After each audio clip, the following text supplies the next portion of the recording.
धियो यो नः प्रचोदयात्।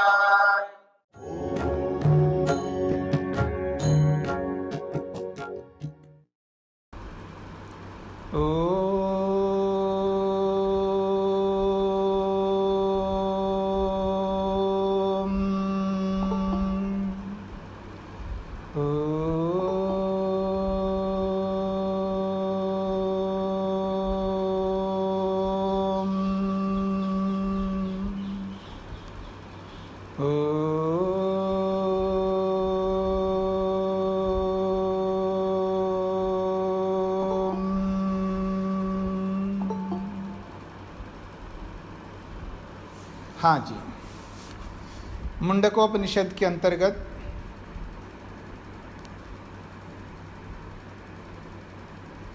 हम प्रारंभ कर चुके हैं द्वितीय खंड, प्रथम मुंडक में द्वितीय खंड। यज्ञ का प्रसंग चल रहा है। बहुत सारे यज्ञों की चर्चा कल हुई है। अग्निहोत्र, दर्शेष्टि, पौर्णमासेष्टि, चातुर्मास्येष्टि, आग्रायनेष्टि, इस प्रकार की बहुत सारे यज्ञ जिनकी चर्चा कल हुई है। तो यज्ञ का ही प्रसंग चल रहा है। जब यज्ञ चल रहा होता है तो जो अग्नि प्रदीप्त होती है, उस अग्नि को लेकर के कुछ बातें यहाँ पर कही जा रही हैं। श्लोक है 4।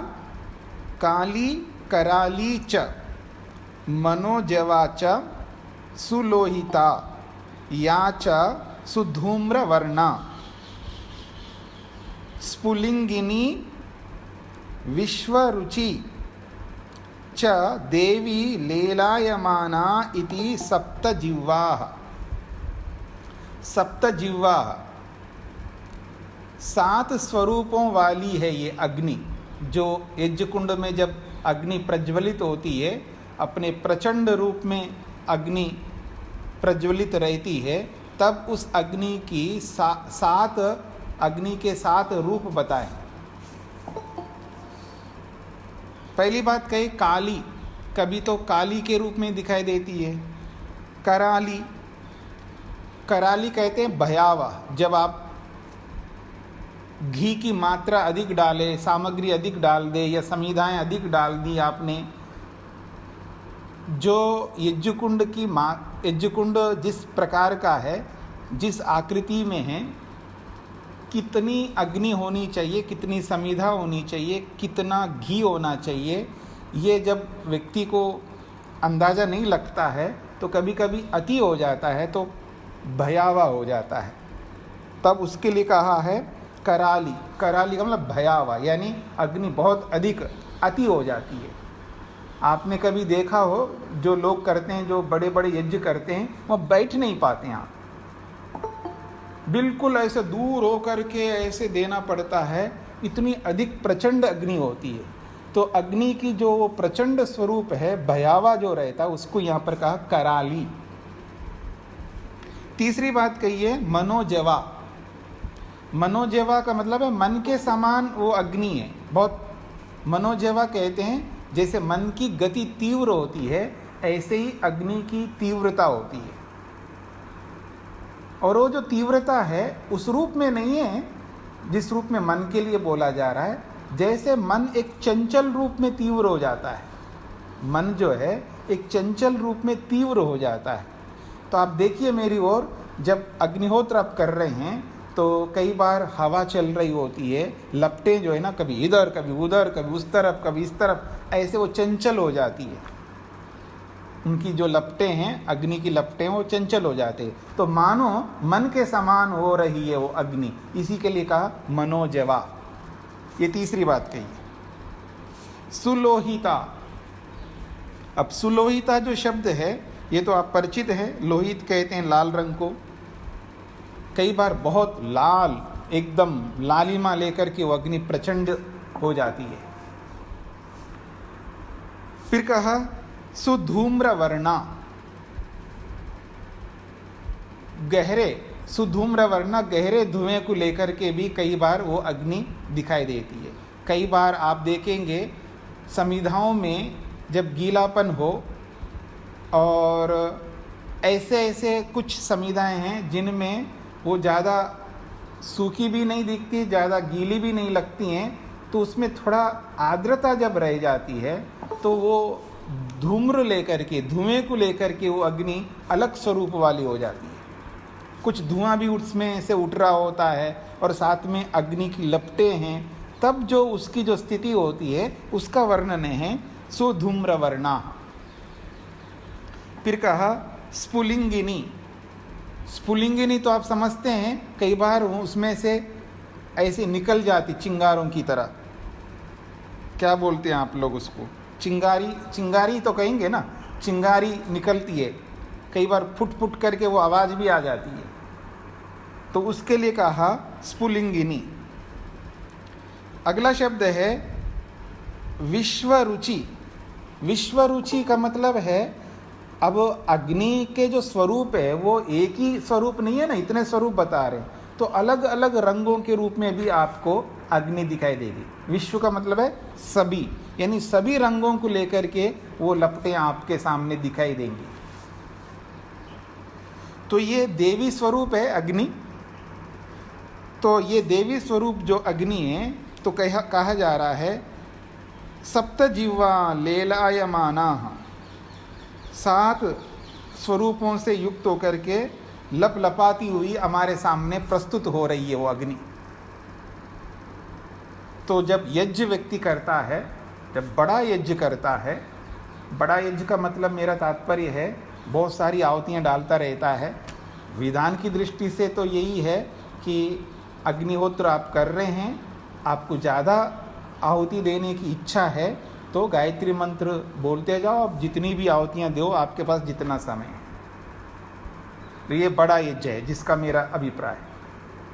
मेरा अभिप्राय ये नहीं है जो आज आप लोग करते हैं उनको मैं यज्ञ, बड़ा यज्ञ मानता नहीं हूँ। वो अपने ढंग से करते रहते, पता नहीं क्या क्या डालते रहते। विधान की दृष्टि से मैं बोल रहा हूँ, विधान है अग्निहोत्र आपने किया है, अब आपके मन में है कि इच्छा कि मैं और अधिक आहुतियाँ दूँ, तो आपको क्या करना है? स्वामी दयानंद सरस्वती लिखते हैं आपको अधिक आहुतियाँ डालनी हैं तो गायत्री मंत्र बोलो, अब जितनी भी आहुतियाँ देनी दाओ, सुबह से लेकर रात तक आप देते रहो। किसने मना किया? यदि आपके पास समय है तो ये बातें यहाँ पर कही जा रही है। तो देखिए, तो 7 स्वरूपों से युक्त ये अग्नि प्रज्वलित होती है, तो उस अग्नि की चर्चा यहाँ पर इस श्लोक में की है। अब इसी बात को लेकर के अगले श्लोक में एक बात कही जा रही है, एतेषु यह चरते, एतेषु यह चरते ब्राजमानेषु यथा कालं च आहुतयः हि आददायन् तं नयति एताः सूर्यस्य रश्मयः यत्र देवानां पतिः एकः अधिवासः। बहुत अच्छी बात कही है। यह जो कोई भी व्यक्ति, जो अग्निहोत्र करने वाला, जो भी हम यज्ञ करेंगे वो श्रोत यज्ञों की बात है यहाँ पर, यानी अग्निहोत्र से लेके अश्वमेध पर्यंत जो भी यज्ञ करेंगे उस यज्ञ के लिए बोला जा रहा है। यह जो कोई भी व्यक्ति जो यज्ञ कर रहा है, इन यज्ञों में से किसी एक यज्ञ को लेकर के, यह चरते, ये यज्ञ करने का आचरण कर रहा है। कैसे? एतेषु भ्राजमानेषु, एतेषु भ्राजमानेषु। भ्राजमान का अर्थ होता है चमकती हुई, प्रदीप्त होती हुई। एतेषु, इन अग्नियों में। बहुवचन इसलिए दिया है क्योंकि यज्ञ अलग अलग होते हैं। अभी बोला है मैंने, अग्निहोत्र से लेके अश्वमेध पर्यंत, ऐसे बहुत सारे यज्ञ होते हैं। तो एतेषु ब्राजमानेषु, ये प्रदीप्त होती हुई ये जो बहुत सारी अग्नियां हैं, इन अग्नियों में यह चरते, जो व्यक्ति यज्ञ करता, यजमान, चरते आचरण करता है, यानी क्रियाएं करता है।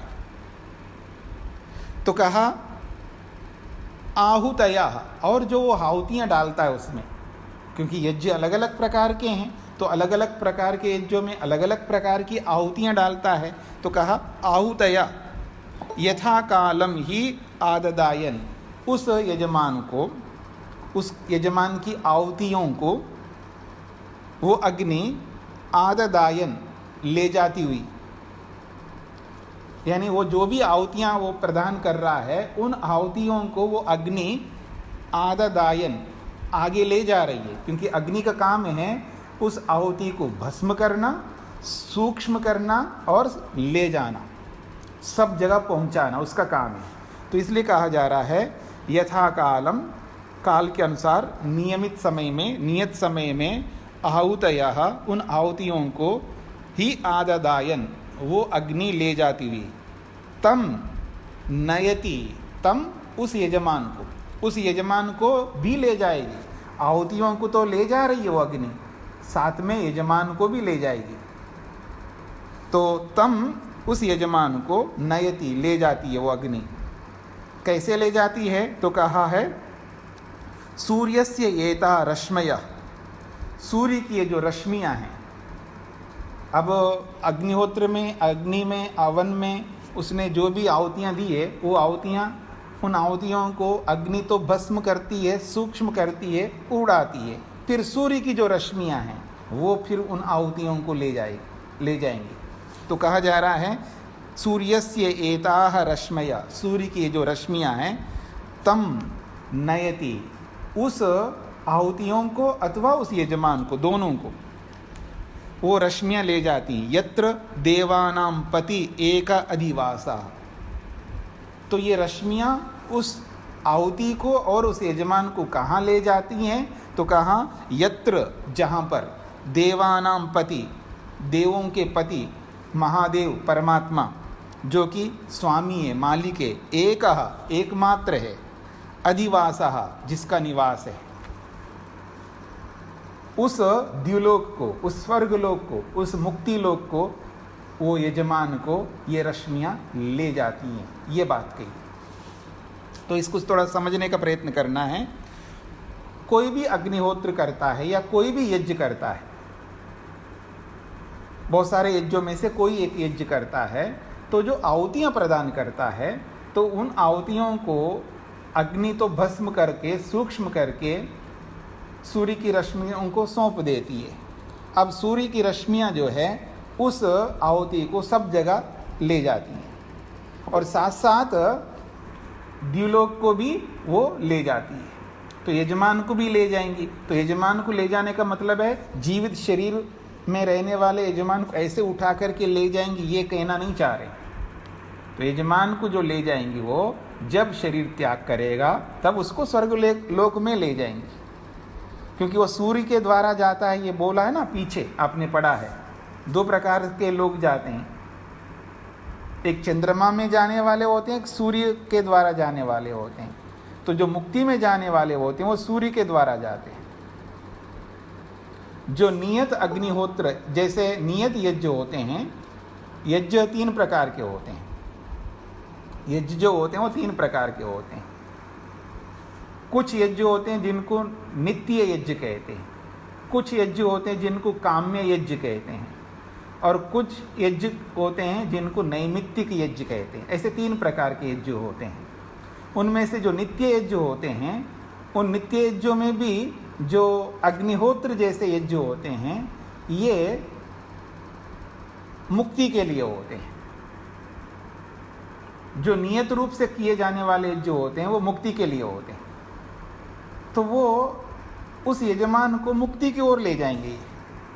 जब भी वो शरीर त्याग करेगा, जब उसका प्रयोजन पूरा होगा, जब प्रयोजन पूरा होने का मतलब है वो सारी बातें जो आपने कठोपनिषद में पढ़ी है, अभी तक जितनी उपनिषदों में जो बातें पढ़ी है, जो ईश्वर को प्राप्त करने के जितने नियम बताएं, जो भी विधान बताएं, उन सब विधि विधानों का जो पालन करेगा, साथ में यज्ञ करेगा, केवल यज्ञ से ही मुक्ति में जाएगा ऐसा नहीं कहना चाह रहे। वो सारी बातों को लेना है आपको। उन सारी बातों को करता हुआ फिर वो जो यज्ञ कर रहा है, ऐसे यजमान को ये रश्मियाँ यत्र देवानां पति एकः अधिवासः, जहाँ पर देवताओं का भी, देवों का भी देव, एकमात्र पति स्वामी मालिक परमेश्वर है, जिनका निवास है, मुक्ति धाम जिसको आप बोलते हैं, मोक्ष, वहाँ पर उस यजमान को ये रश्मियाँ ले जाती हैं, ऐसा यहाँ पर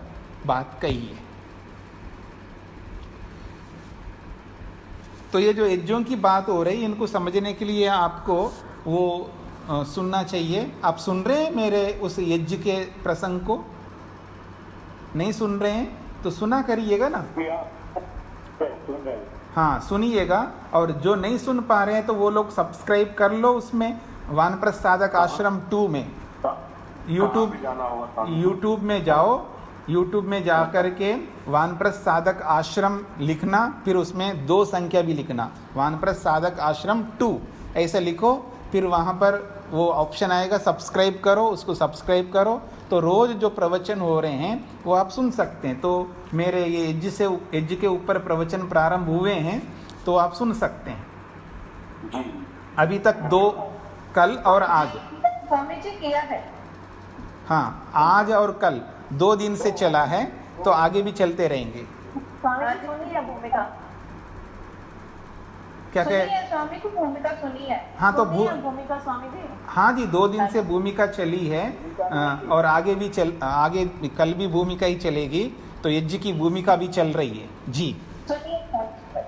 धन्यवाद। जी जी।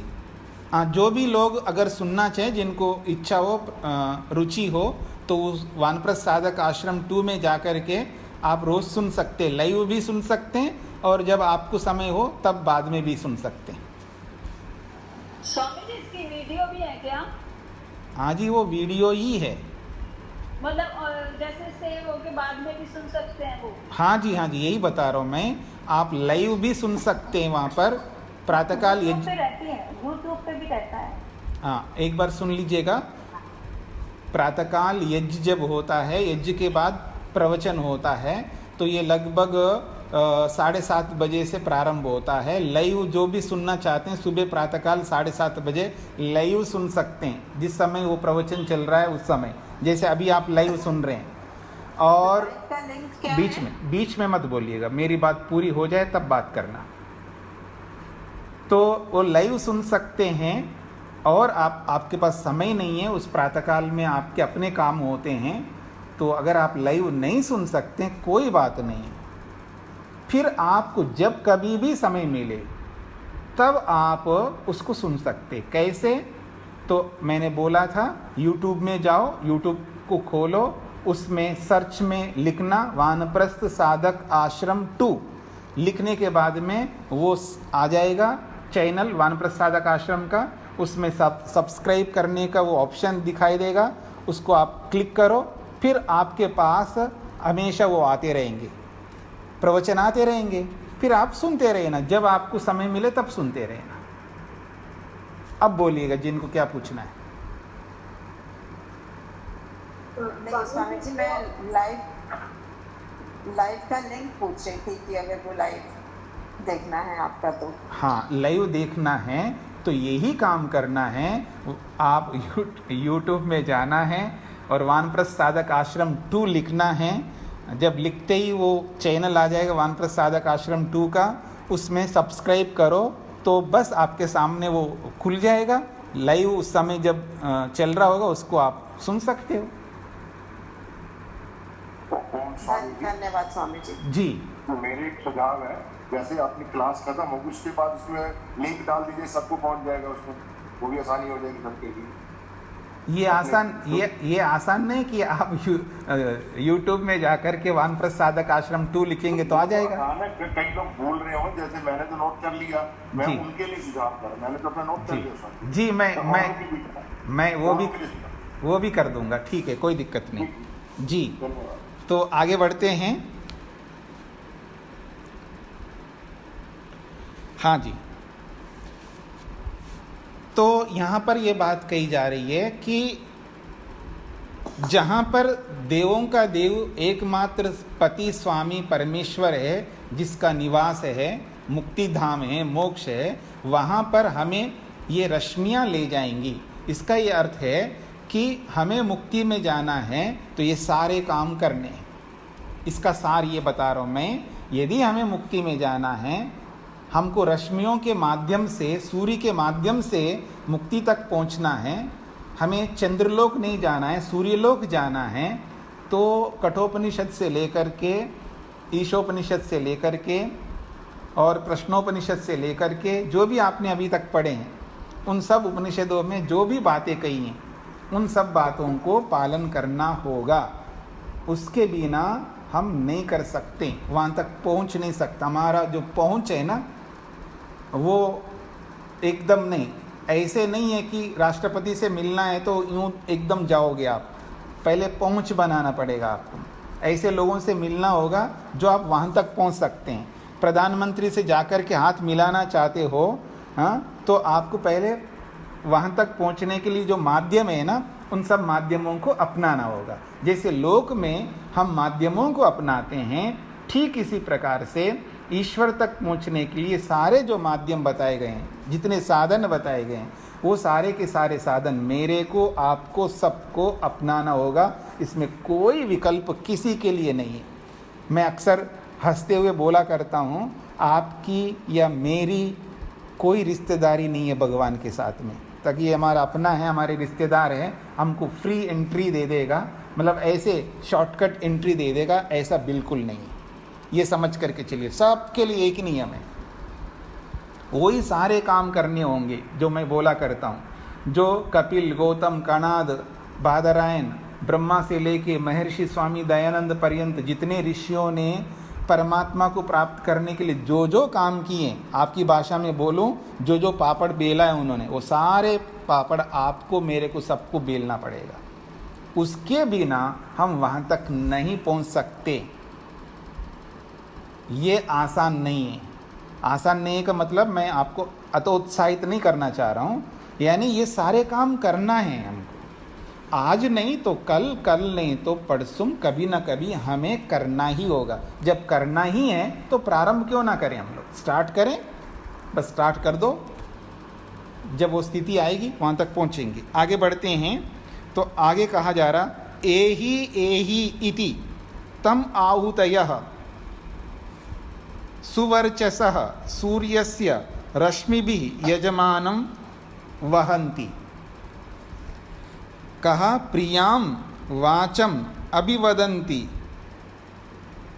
अभिवदन्त्य अर्चन्त्यः एषः वह पुण्यः सुकृतः ब्रह्मलोका। उसी बात को और स्पष्ट किया है, एक आलंकारिक वर्णन से, साहित्यिक भाषा में उसी बात को और अच्छे ढंग से प्रस्तुत किया जा रहा है। एहि एहि एहि एहि, ये 2 बार बोला, अर्थात आओ आओ मेरी पास।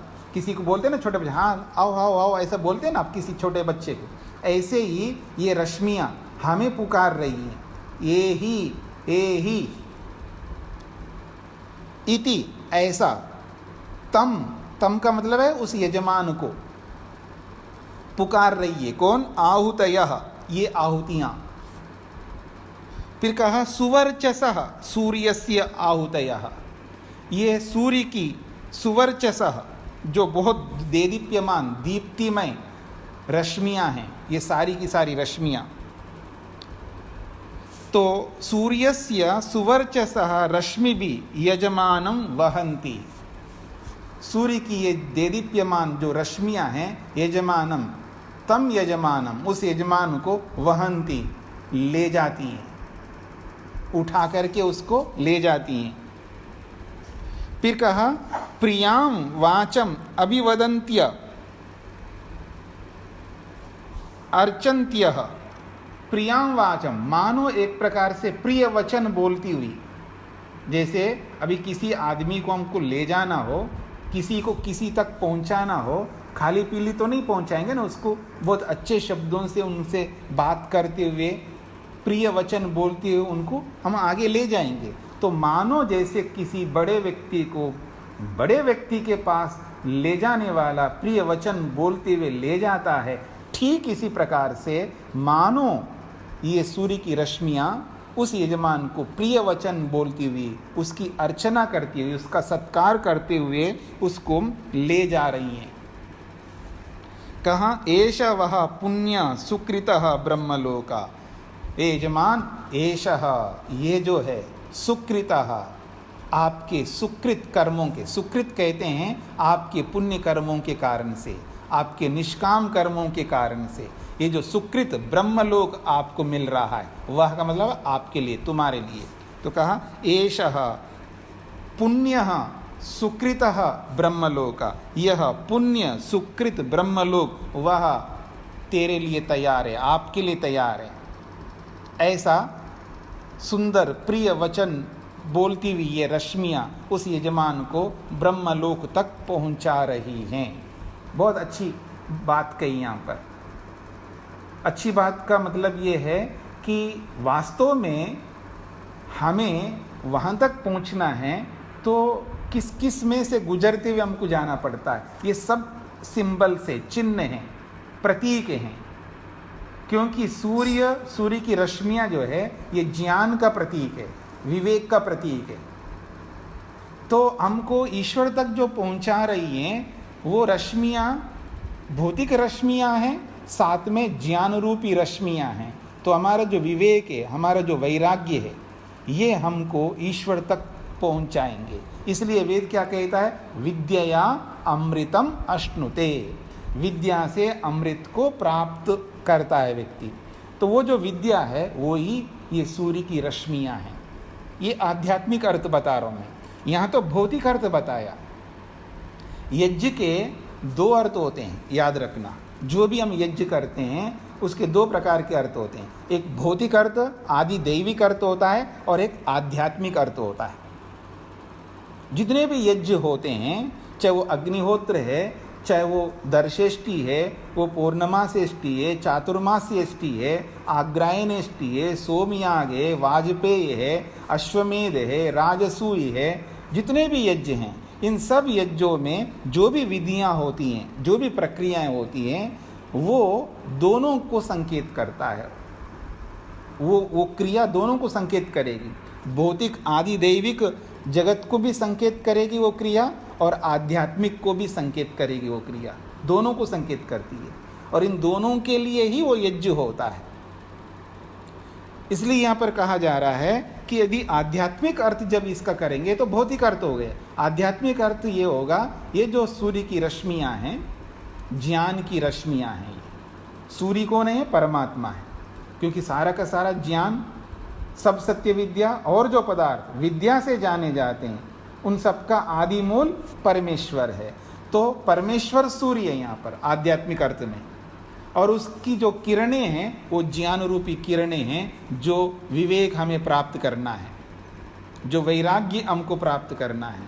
वो विवेक वैराग्य रूपी ज्ञान की किरणें जो है वो हमको ईश्वर तक पहुंचाएंगी। ये आध्यात्मिक अर्थ हो जाएगा। विद्या अमृतम अश्नुते, उसी विद्या से हम अमृत तक प्राप्त हो जाएंगे। तो उस विद्या रूपी रश्मियों से ही हम ईश्वर तक पहुंचेंगे, ब्रह्मलोक में प्रवेश कर पाएंगे। ये बात कही जा रही है। जब आदमी को किसी भी विषय के प्रति बहुत अच्छी जानकारी होती है तो उसके मन में जो प्रसन्नता आती है, तो समझ लेना वो प्रसन्नता वो ज्ञान आपको दे रही है, ये दे रहा है। वो ज्ञान जो है व्यक्ति को प्रसन्नता दे रहा है, खुशी दे रहा है, धैर्य दे रहा है, और साथ में शांति प्रदान कर रहा है, आनंद प्रदान कर रहा है। इसलिए स्वामी दयानंद सरस्वती लिखते हैं, ज्ञान से जितना सुख मिलता है उस सुख के सामने पूरी दुनिया के जितने भी बड़े से बड़े सुख, छोटे से लेकर के बड़े तक सुख जितने भी है, वो सारे के सारे सुखों को एक तराजू के पलड़े में रख दीजिएगा और ज्ञान के सुख को दूसरे पलड़े में रख दीजिएगा। तो स्वामी दयानंद लिखते हैं, ज्ञान से मिलने वाले सुख के सामने ये जो संसार का सारा सुख वो 1,000वें हिस्से के बराबर नहीं है। कितना? 1,000वें हिस्से के बराबर नहीं है। ये कौन कहते हैं? स्वामी दयानंद सरस्वती कहते हैं। ये कौन सा ज्ञान है? ये विवेक रूपी ज्ञान है। ऐसे कोई इंफॉर्मेशन वाला ज्ञान नहीं है यहाँ पर। ये जो इंफॉर्मेशन बहुत सारा हमने गेन किया, इकट्ठा किया ना, दिमाग में, खोपड़ी में भर के रख दिया, डाटा फुल है हमारे खोपड़ी के अंदर, ठीक है जी, उस इंफॉर्मेशन की बात नहीं हो रही है। ये वो है जो विवेक है। उस इंफॉर्मेशन को आपने कन्वर्ट करके उसको प्रैक्टिकेबल बनाया, तो प्रैक्टिकेबल वाला जो नॉलेज है वो है विवेक। उस विवेक से, उसी वैराग्य से जो हमें सुख मिलता है, वो सुख इस संसार के सुख के सामने 1000 गुना बड़ा है। अब समझ लीजिएगा कितना बड़ा है। ऐसी तुलना 2 जगह आई है। एक तुलना वहाँ है जहाँ संतोष का सुख मिलता है। योग में संतोष से प्राप्त होने वाला जो सुख है, उस सुख के सामने दुनिया भर का जो सुख है वो 16वें हिस्से के बराबर नहीं है। वहाँ 16वां हिस्सा बोला है वहाँ पर। संतोष से सुख मिलता है। संतोष का अर्थ समझते हैं ना? बस संतुष्ट हो जाना, कोई बात नहीं कि एक चीज़ है सबको बांटी जा रही है और आप में से किसी को मिला नहीं है, वो किसी को मिल नहीं मनी। किसी का नाम ले लूँ, सीमा जी दिखाई दे रही, तो सीमा जी को चीज़ नहीं मिली, बाकी सबको चीज़ मिल गई, सब लोग खा रहे हैं, वो परेशान हो रही हैं, मेरे को नहीं मिला, मेरे को नहीं मिला, मेरे को नहीं मिला। अरे परेशान क्यों हो रहे हैं? तो किसी ने समझा दिया, कोई बात नहीं, उन सबको खाते हुए देख करके आप खुश हो जाना। तो माँ क्या करती है?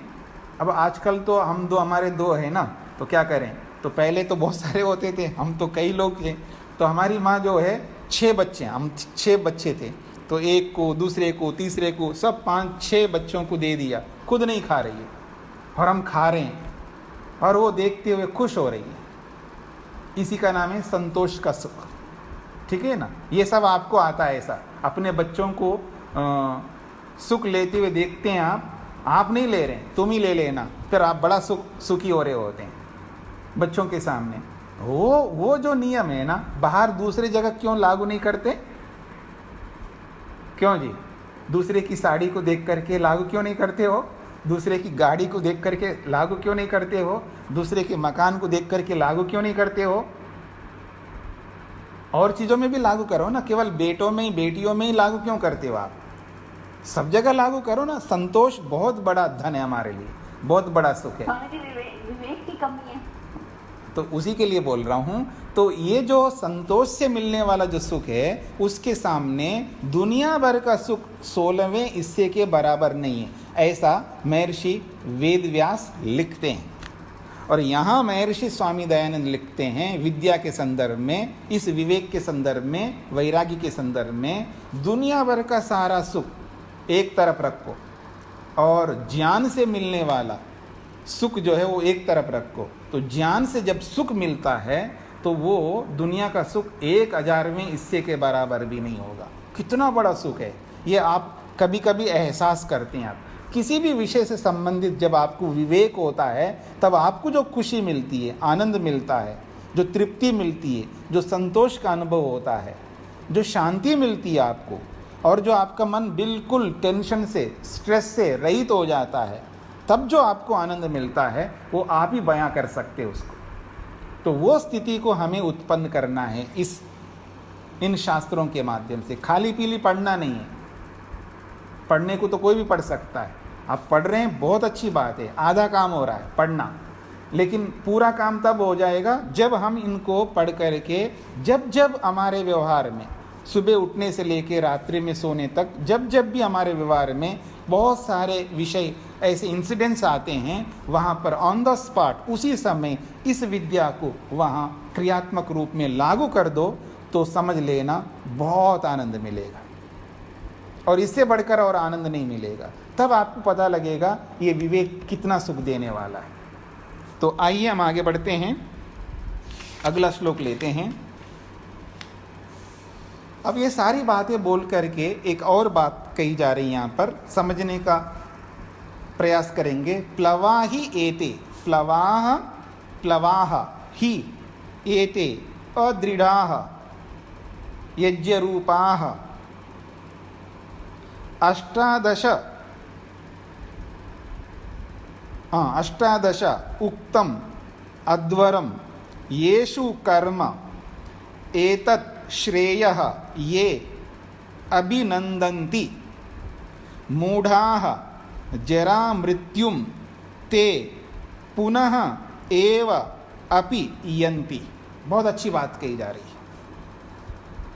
कहा जा रहा है प्लवाः ही एते अदृढ़ाः यज्ञ रूपाः। ये जितने भी यज्ञ बताए गए, ये कहा अदृढ़ा, ये दृढ़ नहीं है। प्लवा डगमगा देंगे आपको, यानी आपको अपने पथ से, अपने मार्ग से च्युत कर देंगे। ये कब करेंगे, इस बात को समझना है आपको। कहते हैं एते यज्ञ रूपाः, ये जो यज्ञ हैं, चाहे वो अग्निहोत्र हो, दर्शेष्टि, पौर्णमासेष्टि, अमावास्येष्टि, जो भी इष्टियाँ हैं, यज्ञ हैं, ये सब, ये कहा अदृढ़ा, ये दृढ़ नहीं है, मजबूत नहीं है। प्लवाः यानी च्युत कर देंगे, आपके मार्ग से आपको भटका देंगे। अष्टादशोक्तम, अष्टादशा उक्तम, 18 प्रकार के बताया गया है। और कहा है अवरम, अवरम का मतलब है हीन है, आपको नीचे ले जाने वाले हैं। येषु कर्म, और जिनमें हम कर्म करते हैं, येषु का मतलब है इन सब यज्ञों में जो भी कर्म करते हैं, और वो जो कर्म हैं हमको नीचे की ओर, गर्त की ओर ले जाने वाले कर्म बन जाएंगे। कब बन जाएंगे, ये बात मैं अंत में बताता हूँ। तो कह रहे हैं येषु कर्म, जिनमें ये सारे के सारे कर्म हैं, अवरम हीन हैं, नीचे ले जाने वाले हैं। अष्टादश उक्तम, 18 प्रकार के कहे गए हैं। यज्ञ रूपा, ये यज्ञ रूप हैं। एते, ये सारे के सारे यज्ञ रूपा। अदृढ़ा, दृढ़ नहीं है, मजबूत नहीं है। प्लवाः, आपको अपने मार्ग से च्युत करने वाले हैं। ऐसे इन यज्ञों को एतत् श्रेयः, यही श्रेय है, बस यही उत्कृष्ट है, यही हमारे लिए सब कुछ है, ऐसा मान करके ये अभिनंदन्ति, जो इनकी प्रशंसा में लगे रहते हैं, बस इसी में लगे रहते हैं, वो कौन होते हैं ऐसे? मूढ़ाः, मूर्ख लोग होते हैं। ते, ऐसे लोग जरा मृत्युम पुनः एव अपीयन्ति, वो बार बार जरा मृत्यु यानी जन्म मरण को प्राप्त होते रहते हैं। अब कहना क्या चाहते हैं, इस बात को समझ लीजिएगा। आप देखेंगे किसी किसी को, आप देखेंगे बस कर्मकांड तक सीमित रहता है, बस क्रिया मात्र तक सीमित रहता है, उसका उपयोग नहीं लेता। बात को समझने का प्रयत्न करना। ये यहाँ पर यज्ञों की निंदा नहीं की जा रही है। कभी दिमाग में ये नहीं लाना है कि ये तो अदृढ़ हैं, ये तो हमको मार्ग से भटका देंगे, ये इसमें नहीं पड़ना चाहिए, कर्मकांड के पीछे दौड़ना नहीं चाहिए। ऐसी भावना, ऐसे भाव मन में बिल्कुल मत लाना। ये गलत भाव है, न समझने के कारण से ऐसा लाया जाता है। और बहुत सारे लोग बोलते हैं तो यज्ञ तो उपनिषदों में बोला है, यज्ञ तो हमको मुक्ति तक नहीं पहुंचाने वाले हैं, इसलिए उनको छोड़ दो, इनके चक्कर में मत पड़ना। ऐसे भी बोलने वाले आपको मिल सकते हैं, पर ये यहाँ पर वो नहीं कहना चाह रहे हैं। वास्तविकता क्या है उसको समझाया जा रहा है। एतत् श्रेया ये अभिनंदन्ति, यही श्रेय है, यही सब कुछ है हमारे लिए। जैसे कि मैंने आपके सामने बोला था कि जो भौतिकवादी है, भौतिकता को ही सब कुछ मान करके, उसी को साध्य बना करके उसी में जीते हैं, वो कभी पार नहीं हो पाते, अपने नैया को पार नहीं कर पाएंगे। एक बात। और जो आध्यात्मिकवादी जो केवल आध्यात्मिकता को सर्वोपरि मान करके उसी में घुसे रहते हैं, उसी के अंतर कूप मंडूक समझते हैं ना, कुएं का मेंढक, ऐसा बन करके उसी में लगे रहते हैं, वो आध्यात्मिकवादी भी कभी भी अपने नैया को पार नहीं कर पाएंगे। तो उस ओर भौतिकवादी भी धरे रह जाएंगे, इधर आध्यात्मिकवादी भी धरे रह जाएंगे। क्यों? दोनों एकांगी जीवन को जी रहे होते हैं। बात को समझने का प्रयत्न करना। दोनों एकांगी जीवन को जी रहे होते हैं। जो शास्त्र कहता, आपने ईशोपनिषद में पढ़ा है ना, 2 प्रकार की विद्या है और दोनों को साथ लेके चलना है, एक एक को नहीं, एकांगी बन करके जीना नहीं है। ये आपने ईशोपनिषद में पढ़ा है। तो हम लोग क्या करते हैं, किसी एक को पकड़ते हैं, बस वो ही सब कुछ है, उसी में रहते हैं, दूसरी चीज को ध्यान ही नहीं देते हैं। ऐसे लोगों की बात कह रही, इसलिए कहा एतत् श्रेया, बस ये यज्ञ ही हमारे लिए श्रेय है, यही श्रेष्ठ है, बस उसी कर्म कांड में सीमित रहता है व्यक्ति, उससे आगे बढ़ता ही नहीं है और उनका उपयोग भी नहीं लेता है व्यवहार में। आप देखिएगा कैसा करता है, उदाहरण से आपको समझ में आ जाएगा। नियमित देखो जी, अब मेरी ओर देखना, ध्यान देना, आदमी क्या करता है। देखो जी, मैं बिना हवन किए खाना नहीं खाता, बहुत अच्छी बात है भाई, रोज करता हूँ, मैंने आज तक अपने जीवन में कभी भी किसी भी परिस्थिति में हवन को नहीं छोड़ा, ऐसा भी बोल रहा है, बहुत अच्छी बात है। इतने सालों से हवन कर रहा है, बिना नागे कर रहा है, बोलता है कि मैं रात को 10 बजे भी घर पहुँचता हूँ ना, 10 बजे भी आकर के हवन करके तब जाके खाता हूँ, ये भी बोलता है। समझ रहे मेरी बात को, ये सब बोल रहा है और हवन किया है। हवन करके आते ही पत्नी से ऐसा झगड़ा कर रहा है, बस पूछो मत, तूने सुबह से अब तक क्या किया, मैं कितना काम करके आया हूँ बाहर से, रात हो गई, 10 बजे आ गया, हवन किया, अब जा कर के मैं सांस ले रहा हूँ, तूने क्या किया घर पे बैठ कर, बस उससे लड़ रहा है। अरे भले आदमी, तूने जो जीवन भर बिना नागे के जो हवन किया है, इस हवन से सीखा क्या तूने? बुरा मत मानना, और मान भी लोगों तो मेरा कौन सा बुरा होना है, ठीक है जी। अभी तुमने किया क्या है, इतना समय आपने हवन किया है, सब कुछ किया है, तो आप इतना करके आप लड़ाई कर रहे हो, क्या हवन लड़ाई सिखा देता है आपको? इसका मतलब है उसने उस क्रिया कांड में ही मन लगाया, उसी को श्रेय माना है। मतलब यज्ञ जो मैंने किया है, बिना नागे के किया है, ये जो बहुत बड़ा अहंकार पाल लेता है अपने जीवन में, मैं बिना नागे के आज तक मैं कभी ऐसा नहीं हुआ मैंने बिना अग्निहोत्र किए खाना खाया, ये अच्छी बात है, पर केवल इतना ही नहीं करना है ना, उसके साथ में हम उस यज्ञ में जो पाठ पढ़ाया जा रहा है, यज्ञ जो संगतिकरण का पाठ पढ़ाता है, उसको क्यों भूल रहे हो? मिलकर के चलने की बात करता है यज्ञ, संगतिकरण का मतलब है मेल मिलाप, मिलके रहो पति पत्नी, चाहे जो भी है आपस में रहने वाले, अब उनके साथ मिलकर के 2 बात अच्छी नहीं कह सकते हो। तुम अपना ही रामायण सुना रहे हो कि सुबह जाके मैं रात तक इतना काम करके आया, आपने तो ये करके आया, अपना रामायण सुना दिया, पर उनका रामायण नहीं सुन सकते, वो भी सुबह से शाम तक क्या किया उन्होंने, उनका अपना रामायण है ना, उसको क्यों भूल जाते हो? आपको क्या समझ में आता है कि आप ही काम करने वाले हो क्या? मतलब घर में रहने वाले जिनको आप हाउस वाइफ कहते हो, क्या मतलब होता है?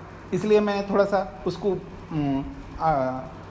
हटा करके हाउस मेकर बोल दूं, समझ में आ रहा है जी? या और कोई अच्छा शब्द हो तो आप वो शब्द रख देना। मतलब घर चलाने का मतलब आप क्या समझते हैं? ये बहुत बड़ा काम है। खैर, सबके अपने अपने काम है, मैं ये नहीं कहना चाह रहा ना इनका अधिक साथ नहीं दे रहा ना उनका अधिक साथ नहीं, दोनों का अपना अपना बराबर जो भी उनके अधिकार है, जो भी उनके कर्तव्य हैं, दोनों अपने अपने ढंग से पालन कर रहे हैं। तो अपने अपने आप को ना पत्नी देखना चाहिए पत्नी को, ना पति को देखना चाहिए, दोनों को समझना चाहिए। ये जो समझ है वो यज्ञ अगर नहीं सिखाया जा रहा है, इसका मतलब है आपने यज्ञ को नहीं समझा। अब रोज संध्या का देखो जी, मैं बिना संध्या के मैं ये नहीं करता। आदमी क्या, ये आध्यात्मिकवादी की बात कर रहा हूँ। अब मैं बिना संध्या के, बिना ध्यान के, बिना जप उपासना के मैं कोई काम नहीं करता हूँ, मैं हमेशा भगवान को याद रखता हूँ, सामने रखता हूँ, अच्छी बात है। फिर लड़ाई क्यों कर रहा है, झगड़ा क्यों कर रहा है, क्यों ईर्ष्या कर रहा है? मतलब ध्यान यही सिखाता है आपको, भक्ति यही सिखा रही है आपको, इसका अर्थ समझना है। इसी बात को कह रहे हैं एतत् श्रेया, और वो जो भी कर रहा है उसी को सब कुछ मानता है, यही श्रेय, यही मेरे को पहुंचा देगा, ऐसा मान करके जो जीता है उसके लिए कहा मूढ़ा, वो मूर्ख आदमी, ये कहना चाह रहा है।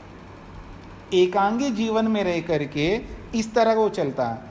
ये अभिनंदंती एतत् श्रेया, ये अभिनंदंती मूढ़ा, इसी को श्रेय, उसी को पकड़ करके यही श्रेष्ठ है, यही मेरे को नैया को पार करा देगा, ऐसा मान करके उसी क्रिया कांड में ही बने रहना, ऐसे लोगों को मूढ़ा, मूर्ख कहा जा रहा है।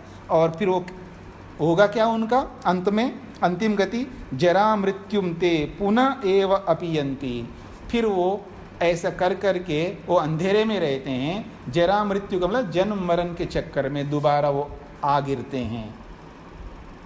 वो परम श्रेय को नहीं प्राप्त कर सकेंगे। इसलिए कहना चाह रहे हैं जो भी हम करें, चाहे यज्ञ करें, संध्या करें, कुछ भी करें, तो वो समझ कर के करना है। उसमें जो बातें कही जा रही है उसको व्यवहार में उतार रहे नहीं उतार रहे, उसको आत्मनिरीक्षण करके उसको देखना है, उसको पकड़ना है। एक ही दिन में सारी बातों को जीवन में उतारो, ये मैं बिल्कुल नहीं कहना चाह रहा हूँ, लेकिन रोज एक बात को समझने का प्रयत्न करो और रोज एक बात को जीवन में उतारने का प्रयत्न करो।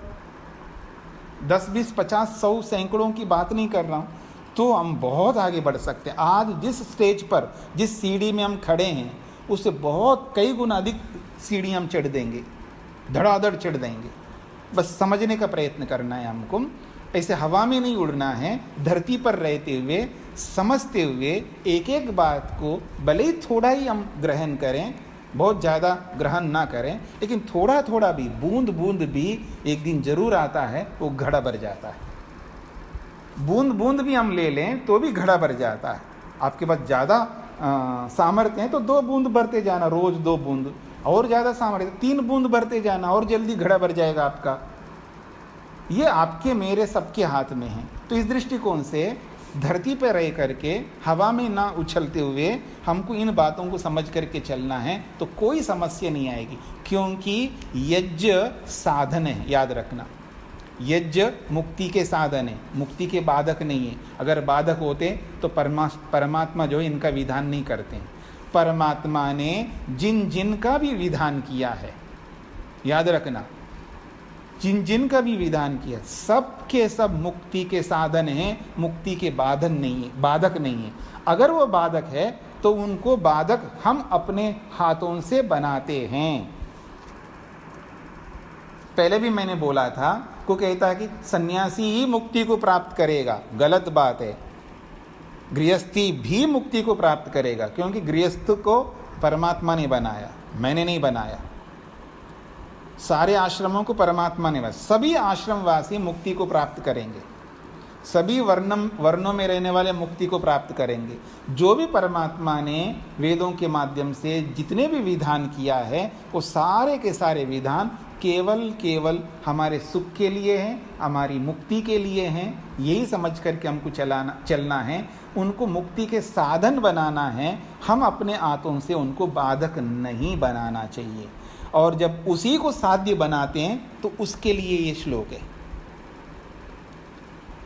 एते यज्ञ रूपा अदृढ़ा प्लवाह। ये जो यज्ञ के स्वरूप हैं, जो भी बताए गए हैं, ये सब अदृढ़ हैं, अपरिपक्व हैं, मजबूत नहीं हैं। प्लवाह, ये आपको अपने मार्ग से भटका देंगे। ये तब की बात है जब इनको हम साध्य बना करके चलेंगे। जब इनको साधन बनाएंगे तो यही सेतु बन जाएंगे हमारे लिए, याद रखना। तो इसलिए केवल समझने वाली बात है। गलत ढंग से प्रस्तुत करेंगे तो बिल्कुल उल्टा हो जाएगा, और ठीक प्रकार से प्रस्तुत करेंगे तो यही साधन बन जाएंगे। तो यज्ञ 1, 2, 4 नहीं होते ना, बहुत होते हैं। लेकिन जो यज्ञ आप जानते हैं, 5 यज्ञ तो जानते हैं ना, पंचमा यज्ञ जो बोलते हैं आप लोग, तो 5 यज्ञ वो भी यज्ञ है ना। उन यज्ञों में ब्रह्म यज्ञ भी है, देव यज्ञ भी है, पितृयज्ञ भी है, बलि वैश्वदेव यज्ञ भी है, और अतिथि यज्ञ भी है। ऐसे कितने यज्ञ हैं। ये सारे के सारे यज्ञ साधन हैं, मुक्ति के साधन हैं। मुक्ति को प्राप्त करने के लिए रास्ता प्रदान करते हैं, हमको मार्ग प्रदान करते हैं, रास्ते को साफ करते हैं। इसलिए वहाँ तक पहुँचाने वाले ये यज्ञ हैं, और उनको ना समझ करके उन्हीं को साध्य बना देंगे तो ये गति हमारी हो जाएगी। ये श्लोक कहना चाहते हैं। तो इस श्लोक को गलत ढंग से लोग प्रस्तुत अगर कोई करें तो उसका जवाब आपको ही देना है। चले जी, हम आगे बढ़ें। अब आगे कहा जा रहा है, अविद्यायाम अंतरे वर्तमानाः स्वयं धीराः पंडितम मन्यमानाः जंघन्यमानाः पर्यन्ति मूढ़ा अंधेन एव नियमानाः यथांधा। ये पहले भी आ चुका था, वापस आया दोबारा। ये उसी को ध्यान में रख करके बोला जा रहा है। ये जो 7वें श्लोक में जो बात कही है ना, उसी परिप्रेक्ष्य में ये श्लोक है। अविद्यायाम अंतरे वर्तमाना, अविद्या के अंदर जी रहे हैं ये लोग, जिनको साध्य बना लिया। क्रिया कांडों को, कर्म कांडों को, केवल मंत्र पाठ को, केवल संध्या को, केवल अग्निहोत्र को, ठीक है ना, केवल किसी को ऐसे जिसको साध्य बना करके उसी में जी रहे हैं और अपने आप को महिमा मंडित कर रहे हैं कि देखो हम कैसे कर रहे हैं और बहुत अच्छा कर रहे हैं जी।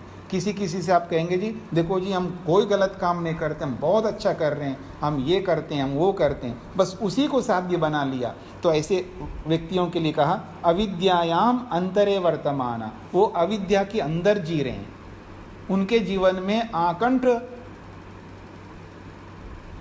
भरा हुआ है या उनके आकंठ डूबे हुए हैं उस अविद्या के अंदर।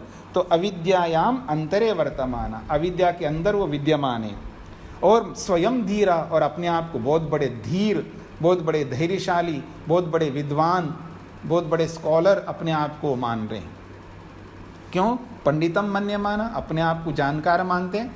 किसी से आपको आई नो, मेरे को पता है, आप क्या बताने वाले हैं, मेरे को पहले से पता है, आप बता रहे हो तो पता लग रहा है, ऐसा थोड़ा है। आई नो, मैं जानता हूँ। तो किसी को भी पूछो, किसी को भी उंगली लगाओ तो भी वही कहेगा मेरे को पता है, मैं जानता हूँ। जब सब जानते हो तो दुखी क्यों हो रहे हो भाई? आप जानते हो तो दुखी क्यों हो रहे हो? याद रखना, अगर कोई भी दुखी होता है, चाहे वो सन्यासी हो, चाहे वो गृहस्थी हो, चाहे वो कोई अस्थि हो, कोई भी वर्ण में रहने वाला, अगर वो दुखी हो रहा है तो समझ लेना वो क्या है, उसके पास ज्ञान नहीं है, जानता नहीं है। अरे जानता है तो दुखी, क्योंकि ज्ञान हमेशा जो है सुख को देने वाला। इसलिए परिभाषा कीजिए, सा विद्या या विमुक्तये। विद्या अर्थात ज्ञान, ज्ञान उसको कहते हैं जो सुख देने वाला होता है, विद्या उसको कहते हैं जो मुक्ति देने वाली होती है, यानी दुख को हटाने वाली होती है। और आपके पास विद्या है फिर भी दुखी हो, उस विषय के बारे में बोल रहा हूँ, जिस विषय में व्यक्ति दुखी हो रहा है। अरे क्यों दुखी हो रहे हो, ऐसा कर लो ना। नहीं जी मैं जानता हूँ। अरे भले आदमी जानते तो फिर दुखी क्यों हो रहे हो? जहाँ दुख है वहाँ ज्ञान नहीं है, और जहाँ सुख है वहाँ ज्ञान है। ये समझने का प्रयत्न करना। जैसे आपको कहीं जाना है, बेटा घर पे नहीं है, पतिदेव घर पे नहीं है, कोई घर पे नहीं है, गाड़ी नहीं खड़ी है, ड्राइवर नहीं है, कुछ नहीं है, तो क्या करोगे? कैब करोगे, चले जाओगे। ज्ञान है ना आपके पास में, जानकारी है ना, इन्फॉर्मेशन है ना, उसका यूज़ करोगे, जाओगे, आपको कोई दुख नहीं होगा। अगर मान लो कोई ऐसी माँ है जिनको कैब करना नहीं आता है, रिक्शा लाना मंगवाना नहीं आता है, कुछ नहीं आता, परेशान होती रहेंगी ना, दुखी होती रहेंगी ना। कहीं जाना है, अजी क्या करें जी, कोई ले जाने वाले ही नहीं मिल रहा, ना ड्राइवर मिल रहा है, ना बेटा मिल रहा है, ना पति मिल रहा है, कुछ नहीं, बस परेशान हो रही है, दुखी हो रही है। जाना है लेकिन दुखी हो रही है। उस दुख का कारण क्या है? अविद्या। और जो कैब करके चले गए, उस सुख का कारण कौन है? विद्या। तो ये जो जानकारी है, जो इन्फॉर्मेशन है, वो हमेशा उसका यूज़ करने पर सुख देगा। वो अगर जानकारी होते हुए भी यूज़ नहीं करते हैं ना, तो फिर वो दुख देगा। हाँ जी, क्यों टेंशन ले रहे हो? क्या करें जी, बेटा आए नहीं, बहुत हमने कोशिश किया है, पता लगाया, ये किया वो किया, पता ही नहीं लग रहा है, और टेंशन में आ गए। और उनको बोलो क्यों टेंशन ले रहे हो, टेंशन नहीं लेना चाहिए ना। हाँ जी पता है, लेकिन क्या करूं, फिर भी दुखी हो रहा है। इसका मतलब पता बिल्कुल नहीं है, अर्थात उस इंफॉर्मेशन का वो प्रयोग नहीं करता कोई वो व्यक्ति, इसलिए दुखी हो रहा है, परेशान हो रहा है। इसका मतलब है जब उस जानकारी को जब हम प्रयोग में लाते हैं तो हमेशा सुख देगा। अब उस जानकारी को प्रयोग में नहीं लाएंगे तो अविद्या का स्वरूप ले लेगा वो, याद रख लेना। वो जानकारी अविद्या का स्वरूप ले लेगी, फिर वो अविद्या मानी जाएगी।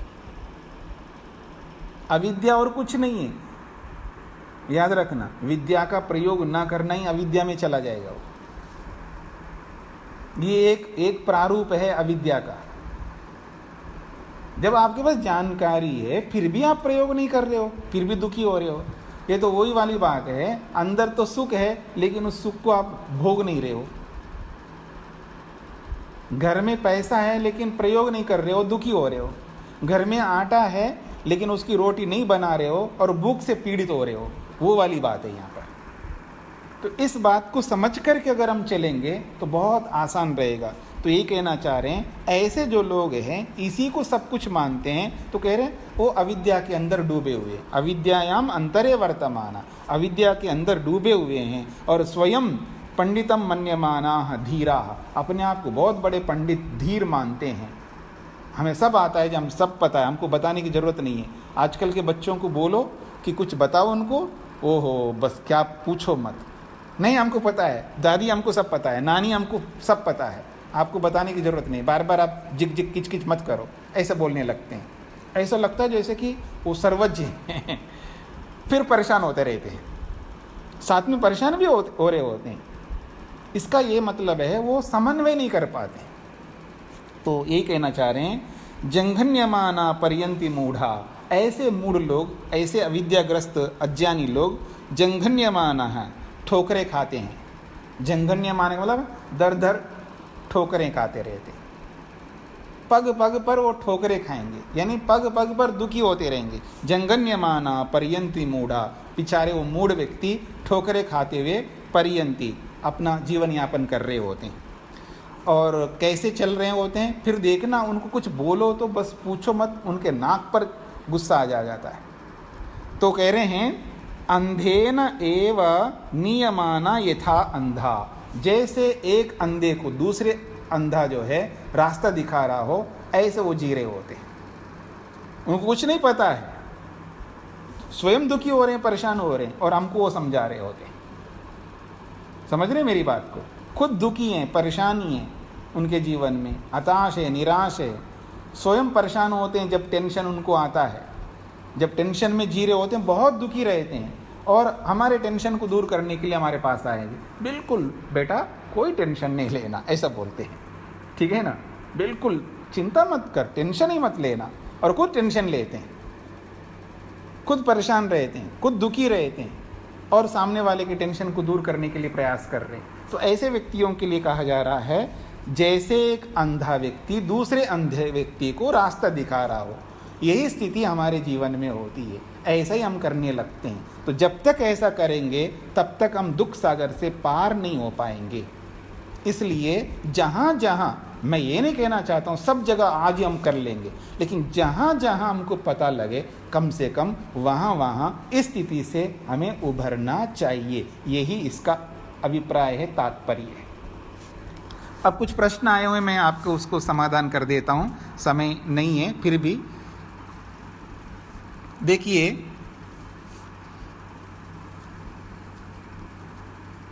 प्रश्न देख रहा हूँ मैं। हाँ, प्रश्न है कि परमात्मा का तप ज्ञान कैसे है, ये एक प्रश्न आया। पीछे है ना, यस्य, ये यह सर्वज्ञ सर्वविद यस्य ज्ञानमयम तप, ऐसा श्लोक आया था ना पीछे, उस पर प्रश्न है प्रश्नकर्ता का कि परमात्मा का तप जो है वो ज्ञान कैसे है। उस पर प्रश्न और कर रहे हैं, अगर हमें किसी वस्तु को तैयार करना पड़े तो उसके बारे में सारा इन्फॉर्मेशन हम जानेंगे, विचार करेंगे, फिर उस कार्य को हम कर लेते हैं। मगर परमात्मा तो सर्वज्ञ है, उन्हें ऐसी सृष्टियाँ बहुत बार बनाए हैं उन्होंने। ये जो सृष्टि बनाई है, ऐसी सृष्टियाँ अनगिनत बनाई है, अनंत बनाई है। फिर आप दोबारा बनाना है तो उनको ऐसे थोड़ा सोचना पड़ता है जैसे हम लोग सोचते हैं। ऐसा प्रश्नकर्ता का प्रश्न है। तो इसका समाधान है, ये समझाने की एक शैली है, ये साहित्यिक भाषा है। चाहे आप 100 बार पढ़ाया हो, फिर भी आपको 101वें बार 101 बार आप जब पढ़ाने जाओगे, कम से कम उस विषय को एक सरसरी दृष्टि से दिमाग में लाओगे ना, सोचोगे ना। कुछ तो हाँ जी, मेरे को इस विषय पर पढ़ाना है। आपने 100 बार पढ़ाया है तो आपको अस्तामलकवत, आपके बिल्कुल कंठ में वो विद्या विद्यमान है, फिर भी आपको विषय तो सोचना, हाँ मेरे को इस विषय पर पढ़ाना है। इतना तो दिमाग में लाओगे ना। तो ठीक इसी प्रकार भले वो सर्वज्ञ हैं, चाहे उन्होंने अनंत बार सृष्टियां बनाई है और अनंत बार बनाएंगे, लेकिन जब भी सृष्टि बनानी है तो परमात्मा को अपने ज्ञान का प्रयोग तो करना ही पड़ेगा ना। तो जब वो ज्ञान का प्रयोग कर रहे हैं तब उसका वर्णन किया जा रहा है, जिसका ज्ञान ही मानो तप है। ये हमारे बताने के लिए, ईश्वर के लिए कोई समस्या नहीं है, याद रखना। समझ रहे ना मेरी बात को? ये सब हमें सिखाना है, हमको बताना है ना। कुछ बातें हमारे लिए भी होती हैं, वो परमात्मा के लिए सीधा सीधा ना भी हो तो हमारे लिए भी होती है, ऐसा समझना चाहिए। हाँ, अब बताएंगे। श्वेता जी, स्पष्ट हुआ है? धन्यवाद जी। तो प्रश्न जो आया है, एक और भी प्रश्न था पर वो अभी ढूंढना पड़ेगा कहाँ पर है। किसी को कोई पूछना तो नहीं है? स्वामी जी, ये जो अभी जो चौथा मंत्र चल रहा था, इसे काली का क्या अर्थ है? काली, करारी। हाँ, काली का मतलब है कभी कभी अग्नि, जो अग्नि की लपटें ना काली रंग की भी दिखाई देती है ना कभी कभी। काली का मतलब है कृष्ण वर्ण, कालापन। कालापन, कालीमा लेकर के भी लपटें सब कभी सामने आ जाती हैं, ऐसा है। और कराली का मतलब है भयावह, जब अग्नि आवश्यकता से अधिक बढ़ जाती है, जितनी अग्नि होनी चाहिए उससे ज़्यादा बढ़ जाती है तो भयावह हो जाता है, उसके लिए कराली शब्द का प्रयोग किया है।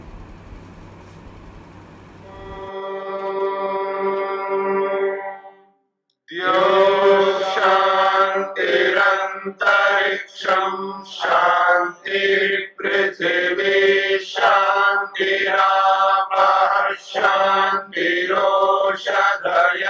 शान्तिः वनस्पतयः शान्तिर्विश्वे देवाः शान्तिर्ब्रह्म शान्ति सर्वं शान्ति शान्तिरेव शान्ति क्षमा शान्तिरेधि ॐ शान्ति शान्ति शान्ति।